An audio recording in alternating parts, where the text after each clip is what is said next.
Hi, my name is Sarah Zuby, and I will be analyzing Chapter 4 of Conundrum, written by Jan Morris. In this book, I found an element of patriarchy within the text, and Jan noted, even as a man, physically, people sensed her effeminate side. And as soon as this nature was realized within Jan, people treated her differently. For example, if Jan was in need, people would protect her, such as if someone stole her books, they would go out and find him, or if she was losing an argument, people would stick up for her. And if she couldn't even kickstart her motorbike, people would do it for her, simply for the fact she was sensed as feminine. So it makes me pose a question. As soon as someone sees feminine, why do people automatically associate it to helplessness or dependence? I wish I could answer this question simply, but there are so many different aspects and so many different questions you can expand on it. And some of them are like, is it the way that we've been raised, or how we've been nurtured, or the culture that we live in? Is it just a natural stigma that society has just come to terms with, that feminine means weak? For so long, feminine has been deemed as being helpless, as being dependent, nurturing, etc. And I had looked up feminine in the Urban Dictionary, and one definition that had stuck out to me was to be submissive by her husband. Why must women or just feminine people be subjected to being submissive and not dominant?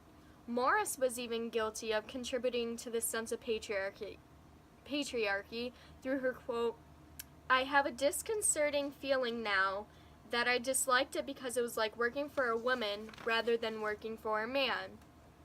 This quote from Morris demonstrates how women aren't seen as leaders or dominant in the workforce. And even though these moments from her book were from the 1940s, it still is a prevalent problem in today's society. And femininity is not submissive, dependent, or helpless. It is strength, independence, and courage. Another aspect within this chapter was chapter 4, was before Jan had transformed into a man, she felt privileged to sit among men, and she was surprised and flattered that they accepted her. And this intrigued me with Jan's way of thinking, because usually men will not think anything of it when they're sitting around fellow men, and they won't think of it as a privilege. But because Jan feels more of an outsider, she felt it odd for them to accept her. And I sensed it as Jan felt if she was part of a lone secret society in which she just came into this other culture and she was accepted, and she was surprised by it. And I think it made her feel quite special, even though she was different.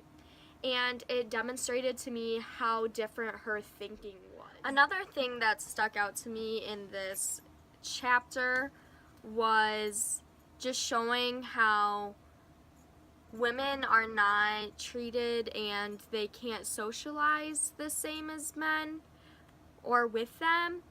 Just like how she felt like she was accepted with them, which was surprising, just because she felt like a woman, but they didn't really see her as a physical woman, so they still accepted her. But like she says in this, "I hear a party of men sharing a joke or an experience which, though not necessarily prurient, they would not think of sharing with a woman."